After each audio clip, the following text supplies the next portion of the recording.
ಯೆರೆಮೀಯನ ಪ್ರವಾದನೆ ಗ್ರಂಥ 29ನೇ ಅಧ್ಯಾಯ 10 ವಚನದಿಂದ 15ನೇ ವಚನದವರೆಗೆ. ಯೆಹೋವನು ಇಂತೆನ್ನುತ್ತಾನೆ, ಬಾಬೆಲ್ ರಾಜ್ಯವು 70 ವರ್ಷ ಪ್ರಬಲಿಸಿದ ಮೇಲೆ ನಾನು ನಿಮ್ಮನ್ನು ಕಟಾಕ್ಷಿಸಿ ಈ ಸ್ಥಳಕ್ಕೆ ತಿರುಗಿ ಮಾಡುವೆನೆಂಬ ನನ್ನ ಶುಭವಾಕ್ಯವನ್ನು ನಿಮಗಾಗಿ ನೆರವೇರಿಸುವೆನು. ಇವರಿಗೆ ಗತಿಯಾಗಲಿ, ನಿರೀಕ್ಷೆ ಇರಲಿ ಎಂದು ನಾನು ನಿಮ್ಮ ವಿಷಯದಲ್ಲಿ ಮಾಡಿಕೊಳ್ಳುತ್ತಿರುವ ಆಲೋಚನೆಗಳನ್ನು ನಾನೇ ಬಲ್ಲೆನು. ಅವು ಅಹಿತದ ಯೋಚನೆಗಳಲ್ಲ, ಹಿತದ ಯೋಚನೆಗಳೇ. ನೀವು ನನಗೆ ಮೊರೆ ಇಡುವಿರಿ, ನನ್ನನ್ನು ಪ್ರಾರ್ಥಿಸಲು ಹೋಗುವಿರಿ, ನಾನು ಕಿವಿಗೊಡುವೆನು. ನೀವು ನನ್ನನ್ನು ಹುಡುಕುವಿರಿ, ಮನಪೂರ್ವಕವಾಗಿ ಹುಡುಕಿದಾಗ ನನ್ನನ್ನು ಕಂಡುಕೊಳ್ಳುವಿರಿ. ನಾನು ನಿಮಗೆ ದೊರೆಯುವೆನು.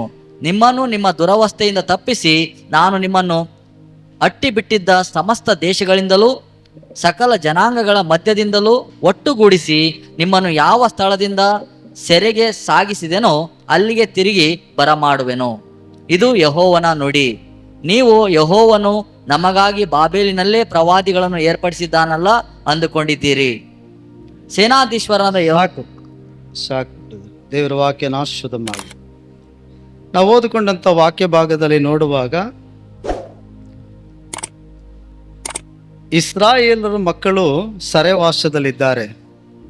ಬಾಬೆಲ್ ದೇಶದಲ್ಲಿ ಸೆರೆಯಾಗಿದ್ದಾಗ ದೇವರು ತನ್ನ ಪ್ರವಾದಿಯಾದಂಥ ತನ್ನ ಸೇವಕನಾದ ಯೆರೆಮೀಯನ ಮೂಲಕವಾಗಿ ಸೆರೆಯಿಂದ ನಾನು ನಿಮ್ಮ ಬಿಡುಗಡೆ ಮಾಡುವಾಗ ನಿಮಗೇನು ಮಾಡ್ತೀನಿ ಎಂಬುದಾಗಿ ಮುಂಚಿತವಾಗಿ ಅವರು ಸೆರೆಯಲ್ಲಿದ್ದಾರೆ, ಕಷ್ಟಪಡ್ತಿದ್ದಾರೆ, ದುಃಖದಲ್ಲಿದ್ದಾರೆ, ಶತ್ರು ದೇಶದಲ್ಲಿ ಬಾಧೆ ಪಡ್ತಿದ್ದಾರೆ.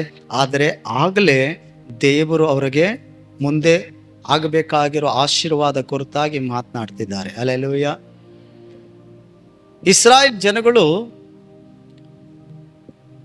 ದೇವರು ಯೆರೂಸಲೇಮನ್ನು ಮತ್ತೆ ಇಸ್ರಾಯೇಲ್ ದೇಶವನ್ನ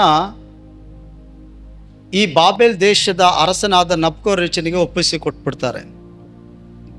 ಆಗ ನಬ್ಕೋರೆಚನು ಆ ದೇಶವನ್ನು ಮುತ್ತಿಗೆ ಹಾಕ್ಲಿಕ್ಕೆ ಬರುವಾಗ ಯೆರೆಮೀಯನ ಬಳಿ ಬಂದು ಇಸ್ರಾಯೇಲ್ ಜನಗಳು ಕೇಳ್ಕೊಳ್ತಾರೆ, ನೀನು ಪ್ರಾರ್ಥನೆ ಮಾಡು, ನಾವೀಗ ಏನು ಮಾಡಬೇಕು?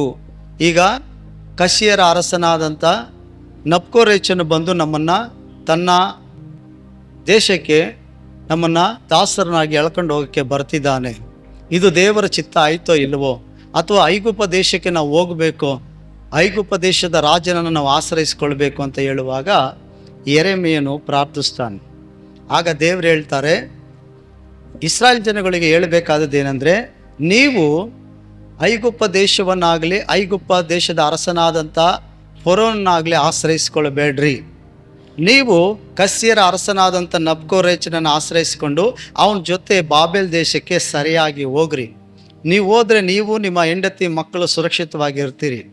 ಒಂದು ವೇಳೆ ಅದನ್ನು ಬಿಟ್ಟು ಐಗುಪ್ತ ದೇಶವನ್ನು ಫರೋನ್ ರಾಜ್ಯನನ್ನು ಆಶ್ರಯಿಸಿಕೊಂಡು ನೀವು ಹೋಗೋದಾದರೆ 3 ವಿಧವಾಗಿ ನೀವು ಸಾಯ್ತೀರಿ ಅಂತೇಳಿ ಇಸ್ರಾಯೇಲ್ ಜನಗಳಿಗೆ ದೇವರು ಎಚ್ಚರಿಕೆಯನ್ನು ಕೊಡ್ತಾನೆ ಯೆರೆಮೀಯನ ಮೂಲಕ.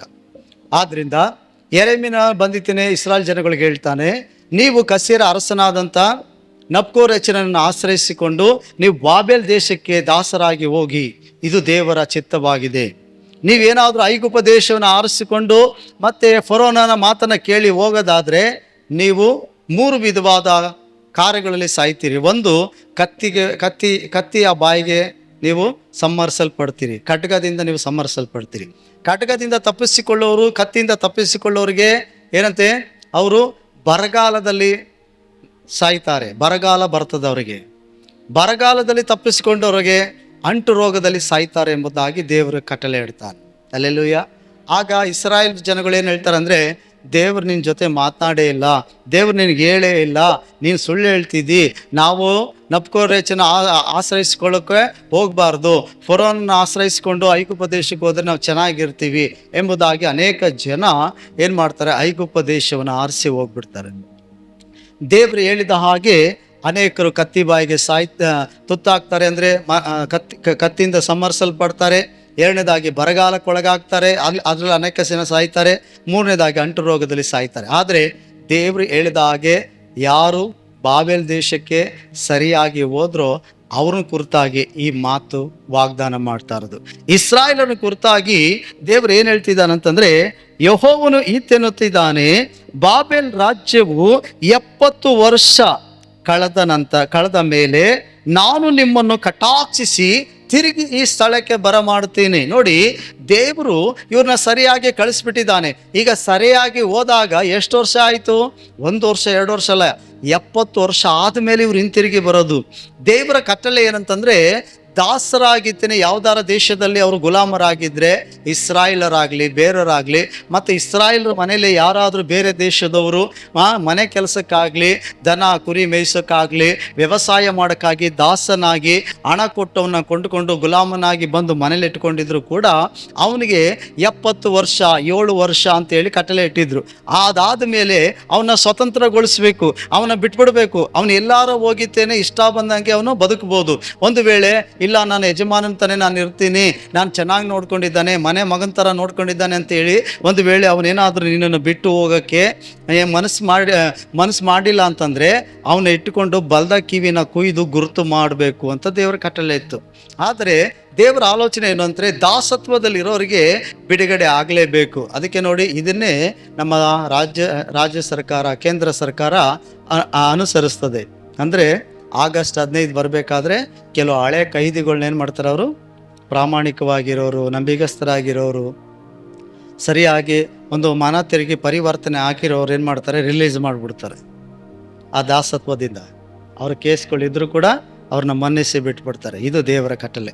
ಆದ್ರಿಂದ ದೇವರ ವಾಕ್ಯ ಹೇಳ್ತಿದೆ ಏನಂತೆ, ಇಸ್ರಾಯೇಲ್ ದೇಶದವರು ಬಾಬೆಲ್ ದೇಶದಲ್ಲಿ ಸರಿಯಾಗಿದ್ದಾರೆ, ದುಃಖದಲ್ಲಿದ್ದಾರೆ, ಬಾಧೆಯಲ್ಲಿದ್ದಾರೆ. ಆದರೆ ದೇವರು ಯೆರೆಮೀಯನ ಮೂಲಕವಾಗಿ ಇಸ್ರಾಯೇಲ್ಗೆ ಏನು ಹೇಳ್ತಿದ್ದಾನೆ ಅಂತಂದ್ರೆ, 70 ವರ್ಷ ಕಳೆದ ನಂತರ ನಾನು ನಿಮ್ಮನ್ನ ಕಟಾಕ್ಷಿಸ್ತೀನಿ, ನಿಮಗೆ ಏನಂತೆ ನನ್ನ ಶುಭವಾಕ್ಯವನ್ನು ನಿಮ್ಮ ಜೀವಿತದಲ್ಲಿ ನೆರವೇರಿಸ್ತೀನಿ ಅಂತ ಹೇಳ್ತಿದ್ದಾನೆ. ಹಲ್ಲೆಲೂಯಾ. ಅರ್ಥ ಆಯ್ತಾ? ಈಗ ನಾವೇನಾಗಿದ್ದೀವಿ ಪ್ರಿಯರೇ? ನಾವೇನಾಗಿದ್ದೀವಿ? ಆತ್ಮಿಕವಾದ ಇಸ್ರಾಯೇಲರಾಗಿದ್ದೀವಿ. ನಾವೀಗ ದೇವರ ಮಕ್ಕಳಾಗಿದ್ದೀವಿ. ಹಲ್ಲೆಲೂಯಾ. ನಮ್ಮಲ್ಲೂ ಕೂಡ ಕಷ್ಟಗಳು, ಕಣ್ಣೀರುಗಳು, ಬೇನೆಗಳಿದೆ. ನಾವು ಹೋರಾಡ್ತಿದ್ದೀವಿ. ಆರೋಗ್ಯಕ್ಕಾಗಿ ಹೋರಾಡ್ತಿರ್ಬೋದು, ಆತ್ಮಿಕ ಜೀವಿತಕ್ಕಾಗಿ ಹೋರಾಡ್ತಿರ್ಬೋದು, ಆಶೀರ್ವಾದಕ್ಕಾಗಿ ಹೋರಾಟ ನಮ್ಮಲ್ಲಿ ಇರ್ಬೋದು.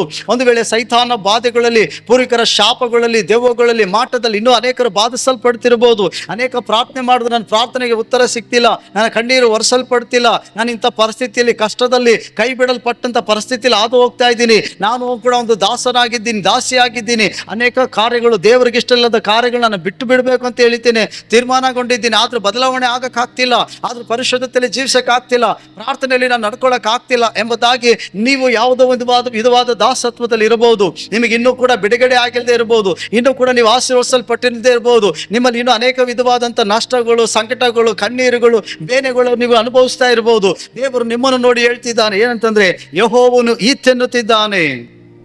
ದೇವರು ಮಾತನಾಡಬೇಕಾದ್ರೆ ತನ್ನ ಪ್ರಜೆಗಳಿಗೆ ಆತನ ಸಂದೇಶವನ್ನು ಕಳಿಸುವಾಗ ಒಳ್ಳೆಯದಾಗಲಿ ಕೆಟ್ಟದಾಗಲಿ, ಶುಭವಾಗಲಿ ಅಶುಭವಾಗಲಿ, ಇಸ್ರಾಯೇಲ್ ಜನಗಳ ಮಧ್ಯದಲ್ಲಿ ಪ್ರವಾದಿಗಳು ಮಾತನಾಡುವಾಗ ದೇವರ ಮಾತನ್ನು ತಿಳಿಸುವಾಗ ಅವ್ರು ಹೀಗೆ ಹೇಳ್ತಿದ್ರು ಏನಂತೆ, ಯೆಹೋವನು ಈತೆನ್ನುತ್ತಿದ್ದಾನೆ. ಹಲ್ಲೆಲೂಯಾ. ಯೆಹೋವನು ಈತೆನ್ನುತ್ತಿದ್ದಾನೆ. ಪೂರ್ವಕಾಲ ವೃತ್ತಾಂತದಿಂದ ಮೊದಲುಗೊಂಡು ಮಲ್ಲಕ್ಕಿ ಗ್ರಂಥದವರೆಗೂ ಕೂಡ ಯೆಹೋವನ ಮಾತುಗಳು ಜನರ ಮಧ್ಯದಲ್ಲಿ ಪ್ರವಾದಿಗಳು ಸಾರುವಾಗ ಅವ್ರು ಹೀಗೆ ಹೇಳ್ತಿದ್ರು, ಯೆಹೋವನು ಈತೆನ್ನುತ್ತಿದ್ದಾನೆ. ದೇವರು ನಿಮಗೆ ಹೀಗೆ ಹೇಳ್ತಿದ್ದಾನೆ, ದೇವರು ನಿಮ್ಮ ಕುರಿತಾಗಿ ಆಲೋಚನೆ ಹೇಳ್ತಿದ್ದಾನೆ, ದೇವರು ನಿಮ್ಮ ಕುರಿತಾಗಿ ಆಶೀರ್ವಾದ ಕೊಡ್ತಿದ್ದಾನೆ, ದೇವರು ನಿಮ್ಮ ಕುರಿತಾಗಿ ಈ ದಂಡನೆಯನ್ನು ಕಳಿಸ್ತಿದ್ದಾನೆ ಎಂಬುದಾಗಿ ಯೆಹೋವನು ಈತೆನ್ನುತ್ತಿದ್ದಾನೆ ಎಂಬ ಪದದ ಮೂಲಕವಾಗಿ ಪ್ರಾರಂಭಿಸ್ತಿದ್ರು. ಆದ್ರಿಂದ ಇಲ್ಲಿ ಓದಿಕೊಂಡಂಥ ವಾಕ್ಯ ಭಾಗದಲ್ಲಿ 9 ವಿಷಯಗಳನ್ನು ನಾವು ಕಲಿತೀವಿ. 9 ವಿಷಯಗಳ ಕುರಿತಾಗಿ ದೇವರು ನಮ್ಮೊಟ್ಟಿಗೆ ಮಾತನಾಡ್ತಾನೆ. ಮೊದಲೇದಾಗಿ ನಿನ್ನ ಜೀವಿತ ಕುರಿತು, ನೀನು ಹಾದು ಹೋಗ್ತಿರೋ ಪರಿಸ್ಥಿತಿ ಕುರಿತು, ನೀನು ಅನುಭವಿಸ್ತಿರೋ ಬೇನೆ, ಕಣ್ಣೀರು, ಸಮಸ್ಯೆ, ನಷ್ಟಗಳ ಕುರಿತಾಗಿ ನೀನು ಸರೆವಾಸದಲ್ಲಿರ್ಬೋದು. ದೇವರು ಹೇಳ್ತಿದ್ದಾನೆ, ಯೆಹೋವನು ಈತೆನ್ನುತ್ತಿದ್ದಾನೆ. ಎರಡನೇದಾಗಿ, ನಾನು ನಿನ್ನನ್ನು ಕಟಾಕ್ಷಿಸ್ತೀನಿ. ಹಲ್ಲೆಲೂಯಾ. ನಾನು ನಿನ್ನನ್ನು ಕಟಾಕ್ಷಿಸ್ತೀನಿ ಅಂತಂದ್ರೆ, ನಾನು ನಿನ್ನನ್ನ ಏನಂತೆ ಜ್ಞಾಪಕ ಮಾಡ್ಕೊಂಡಿದ್ದೀನಿ, ನಾನು ನಿನಗೆ ಒದಗಿಸ್ಬೇಕಂತ ಡಿಸೈಡ್ ಮಾಡಿದ್ದೀನಿ, ನಾನು ನಿನ್ನ ಕಟ್ಟಬೇಕಂತ ನಿರ್ಣಯ ತೆಗೆದುಕೊಂಡಿದ್ದೀನಿ, ನಾನು ನಿನ್ನ ಆಶೀರ್ವದಿಸ್ಬೇಕಂತ ನಿರ್ಣಯ ತೆಗೆದುಕೊಂಡಿದ್ದೀನಿ, ನಾನು ನಿನ್ನ ಕಟಾಕ್ಷಿಸ್ತೀನಿ. ನೋಡಿ, ಅನೇಕ ಕಡೆಗಳಲ್ಲಿ ಈ ಕಟಾಕ್ಷ ಎಂಬುದಾಗಿ ವಾಕ್ಯಗಳನ್ನು ನಾವು ನೋಡ್ತೀವಿ. ಒಂದು ವಿಷಯವನ್ನು ನಾವು ಧ್ಯಾನಿಸೋಣ. ಋತುಳ ಪುಸ್ತಕದಲ್ಲಿ ನಾವೇನು ಮಾಡ್ತೀವಿ, ನವೋಮಿ ಆದಂಥ ನವೋಮಿ ಮತ್ತು ಅವರ ಸೊಸೆಂದಿರು ಮೋಯಾಬ್ ದೇಶದಲ್ಲಿ ವಿಧವೆಯರಾಗಿದ್ದಾಗ ನವೋಮಿಗೆ ಒಂದು ಸುದ್ದಿ ಕೇಳ್ತಾಳೆ. ಏನಂತೆ? ಬೆತ್ಲೆಹೇಮಿನಲ್ಲಿ ದೇವರು ತನ್ನ ಜನರನ್ನು ಕಟಾಕ್ಷಿಸಿ ಅವರಿಗೆ ಜವೆ ಗೋಧಿಯ ಸುಗ್ಗಿಯನ್ನು ಪ್ರಾರಂಭವಾಗಿದೆ, ದೇವರು ಒದಗಿಸಿಕೊಟ್ಟಿದ್ದಾನೆ ಅಂತ ಕೇಳಿದಾಗ ನವೋಮಿ ತನ್ನ ಸೊಸೆಯರ ತಂಗಡ ಏನು ಮಾಡ್ತಾಳೆ? ಬೆತ್ಲೆಹೇಮ್ಗೆ ಹೋಗ್ಬೇಕಂತ ಡಿಸೈಡ್ ಮಾಡ್ತಾಳೆ. ಅಲ್ಲಿ ವಾಕ್ಯ ಏನು ಹೇಳ್ತದೆ? ಯೆಹೋವನು ತನ್ನ ಜನರನ್ನು ಕಟಾಕ್ಷಿಸಿ ಅವರಿಗೆ ಏನಂತೆ? ಬರಗಾಲವನ್ನು ತೆಗೆದು ಜವೆ ಗೋಧಿಯ ಸುಗ್ಗಿ ಪ್ರಾರಂಭಿಸಿದ್ದಾನೆ. ಆದರೆ ದೇವರು ಅವ್ರನ್ನ ಕಟಾಕ್ಷಿಸಿದ್ದಾನಂತೆ. ಹಾಗಾದರೆ ಆ ದೇವರ ಮಕ್ಕಳಾಗಿರೋರು, ದೇವರ ಮನೆಯಲ್ಲಿದ್ದ ರೊಟ್ಟಿಯ ಮನೆಯಲ್ಲಿದ್ದಂಥ ಇಸ್ರಾಯೇಲ್ರು ಏನಾಗಿದ್ರು? ಬೆತ್ಲೆಹೇಮಲ್ಲಿ ಏನಾಗಿತ್ತು? ಬರಗಾಲ ಇತ್ತು. ಆದರೆ ದೇವರು ಆ ದೇಶವನ್ನು ಕಟಾಕ್ಷಿಸಿದ. ಅಂದರೆ ಅದಕ್ಕೆ ಒಳ್ಳೆಯದನ್ನು ಮಾಡಬೇಕಂತ, ಅದಕ್ಕೆ ಶುಭವನ್ನುಂಟು ಮಾಡಬೇಕಂತ. ಹಲ್ಲೆಲೂಯಾ.